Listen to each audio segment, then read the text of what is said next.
The sand is hitting the metal, and the sound is wrong, and his mouth tastes like he swallowed a handful of gravel. And the sun is not something you feel on your skin anymore. It is something that enters you, that gets inside the tissue and cooks it from beneath. And he is looking at his friend sleeping on the back seat with his mouth open, and his chest rising and falling, and the gallon jug is right there between them, and the decision is already forming in the back of his mind, like a crack forming in a wall, slow and invisible, until it is neither.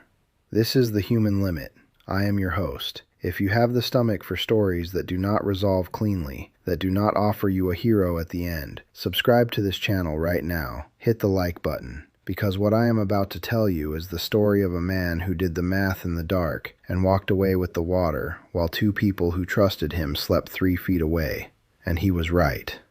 And they died. And he has to live with both of those facts every single day. Let me take you back to the beginning. 3 men, 1 car, a highway through the Sonoran Desert that sees maybe 4 vehicles a day on a good week. Marcus, the one who tells this story, Devin, his college roommate, and Ray, who had known both of them since they were teenagers and who laughed louder than anyone Marcus had ever met. They were driving to a music festival, the kind of trip that feels like it will become a story you tell for the rest of your life, which it did, only not the kind anyone would have chosen. The engine went at 11:40 in the morning.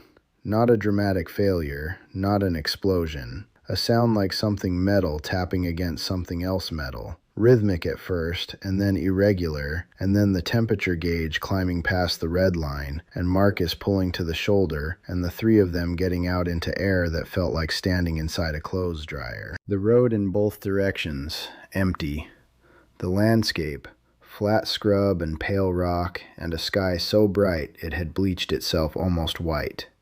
Marcus wrote about this moment in the account he gave years later, the account that he described as the only confession he had ever truly meant. He wrote, "We were not afraid yet. That is the thing I remember most clearly about the first hour. We thought it was an inconvenience. Devin was already on his phone trying to get a signal, and Ray was looking under the hood like he understood what he was seeing, and I was thinking about the festival and whether we would make it in time for the first act." The fear came later. It came in stages. It came the way the heat came, which was not all at once, but as an accumulation, each degree adding to the last until the total was something different in kind from any of its parts. The temperature that day reached 130 degrees Fahrenheit, 50 degrees Celsius. At that temperature, the human body cannot cool itself through sweating alone. The sweat evaporates too fast to carry heat away efficiently, and the core temperature begins to climb. And when the core temperature climbs high enough, the proteins in the brain begin to denature, and the thinking becomes strange, and then the thinking stops. They had no cell signal. The radio in the car produced only static. They had the clothes they were wearing, the gear in the trunk packed for a festival, and after a full search of the vehicle, 1-gallon jug of water that Devin had thrown in at the last gas station 300 miles back, almost as an afterthought. 1 gallon, 3 people, 130 degrees.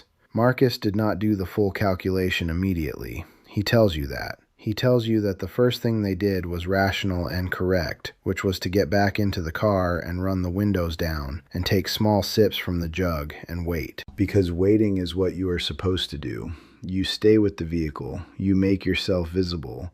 You conserve your energy and your water, and you wait for someone to come. They waited through the rest of the first day. No one came. The night was cold in the way desert nights are cold, which is a cold that surprises you after a day of that heat. A cold that drops into the 40s and makes you shiver in the same vehicle where 6 hours earlier you felt like you were being slowly rendered. They slept in shifts, 2 in the car and 1 outside watching the road. No headlights in either direction, no sound except the wind moving across the scrub, and occasionally the metal of the car contracting as it cooled. By the second morning, they had consumed most of the gallon, not through carelessness, through thirst that was already edging toward physical desperation, through the heat of the previous afternoon that had wrung sweat out of them faster than they understood, through the small sips that added up. When Marcus measured what was left in the jug on the morning of the second day, it was perhaps a third of the original volume, maybe a little more. He wrote, "I did not say anything to Devin and Ray about what I was calculating. I smiled when Ray made a joke about the situation. I helped Devin try to flag down the one truck that appeared on the horizon that morning and veered away without stopping, either not seeing us or choosing not to stop. I still do not know which. And while I was doing those things, the calculation was running in the back of my mind, like a process running in the background of a computer, invisible but consuming resources, arriving at its answer whether I wanted it to or not. Here is what the calculation said. At the rate they were consuming water, what remained in the jug would last the three of them less than one full day. In that heat, without water, a person could survive perhaps another day after that. Maybe two if they stayed completely still in the shade. The nearest town was 80 kilometers in one direction, based on what Marcus remembered from the map he had looked at before his phone died. The road they were on saw, at most, a handful of vehicles per day. They had already been there for one full day without a single stop. The odds of rescue arriving within the next 24 to 36 hours were not zero, but they were not good. And if no rescue came and the water ran out, they were all three going to die on that shoulder, unless one of them walked.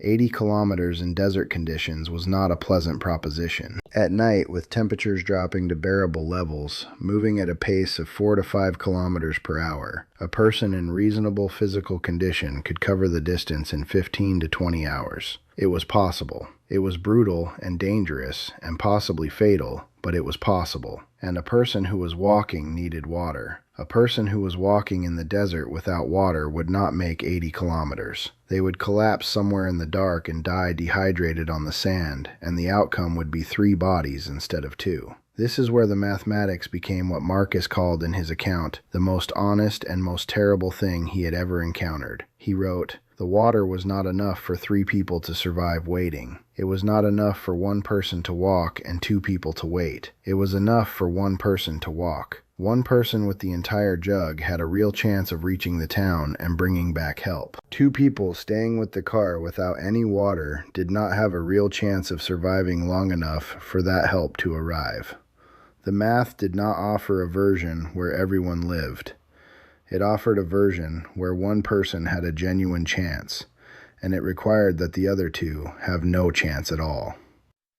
I want you to sit with that for a moment, because Marcus sat with it for approximately 6 hours on that second day, in the heat, watching Devin and Ray growing quieter and slower as the dehydration deepened, watching the sun move across the sky, waiting for the calculation to change, waiting for a truck to appear on the horizon, waiting for something that would make the decision unnecessary. Nothing appeared. By nightfall of the second day, Devin was showing early signs of heat exhaustion. His skin was dry rather than sweaty, which is the point at which sweating stops and the core temperature begins its final climb. Ray had stopped talking, which for Ray was the most alarming sign of all. They had taken the last sips from the jug at sundown. There was nothing left. Marcus wrote, "I told them we needed to sleep. I told them that the night would be cooler and that we should rest and that tomorrow someone would come. I said it with the confidence of someone who believed it, because I understood by then that the only thing worse than what I was planning to do was to tell them I was planning to do it." Devin said, "Okay." Ray nodded. They curled up in the back seat, and I sat in the front, and I waited for their breathing to change. It took about an hour. He wrote, "Devin's breathing deepened first, then Ray's. I sat there listening to them for a long time after that, longer than I needed to, longer than was strictly necessary to be sure they were asleep. I told myself I was waiting to be certain. I think I was actually waiting for something to stop me, for some reason to appear that I had not considered, for the calculation to come out differently in the quiet. It did not come out differently." He reached into the back seat slowly. The jug was on the floor behind the passenger seat. He lifted it with both hands. It was lighter than he expected, almost empty, and for a moment he did not understand, and then he understood that Devin and Ray had drunk the last of it before he had realized, had consumed what he thought remained in those final sips before sunset, and what he held in his hands in the dark was a container with less than half a liter of water inside. He wrote, "I sat there holding the jug for a very long time. I had constructed an entire moral architecture around a decision I was making, a framework of necessity and mathematics and the brutal logic of survival, and now I was holding evidence that even the mathematics had been worse than I understood. I had told myself I was making a terrible choice in order to give one of us a real chance. And now I was holding half a liter of water, and the real chance had always been smaller than I thought. I got out of the car anyway, because there was nothing else to do. Because getting back in the car and lying down and waiting to die beside Devin and Ray was a choice too, and somehow the body would not make it.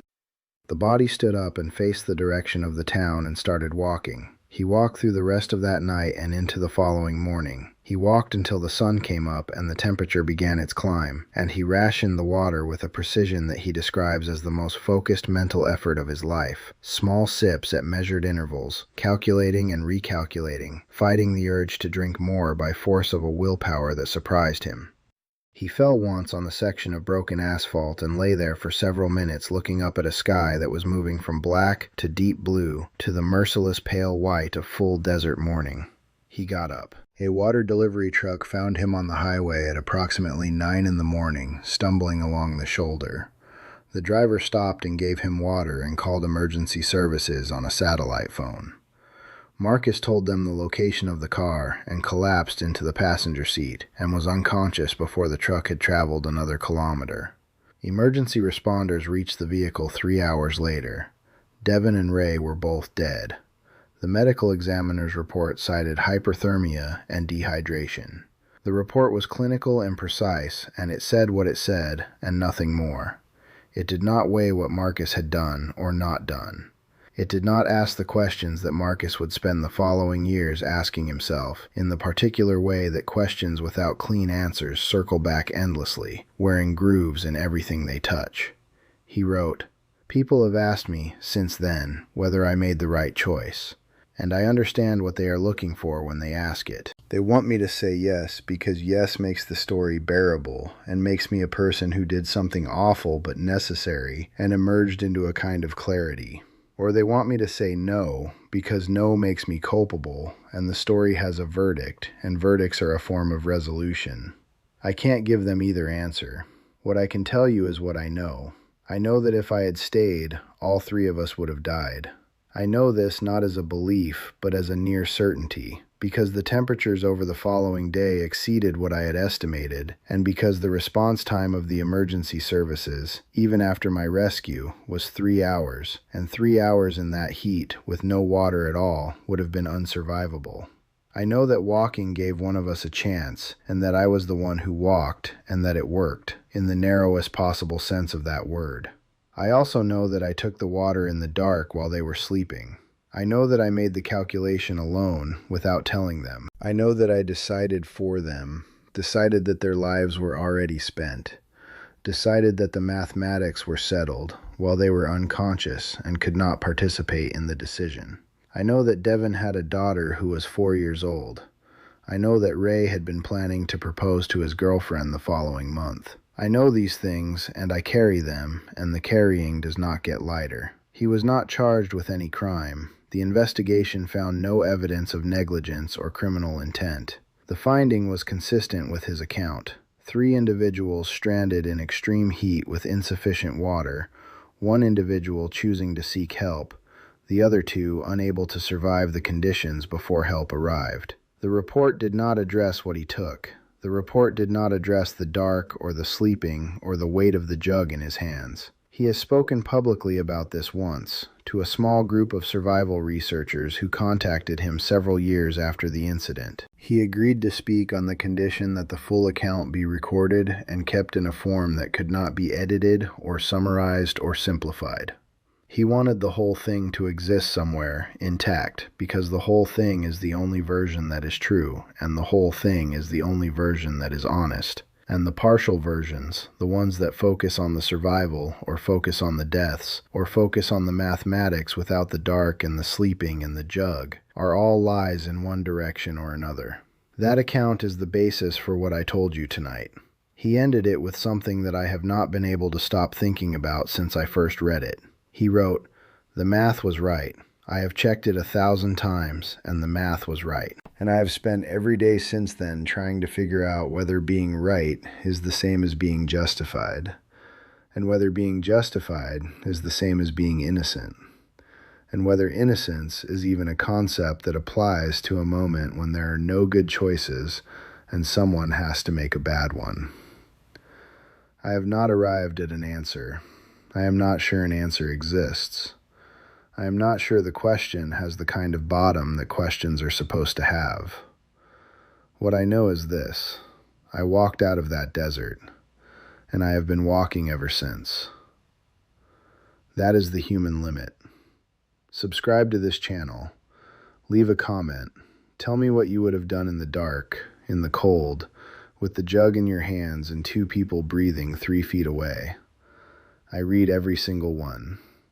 I will be back with another story from the place where human beings find out exactly who they are when everything comfortable has been taken away. The sand is still out there. The road is still empty. The sun comes up every morning exactly the same way it always has. And somewhere on a highway in the Sonoran Desert, there is a shoulder where 3 men once stopped, and 2 of them never left, and one of them is still trying to understand what it means that he did.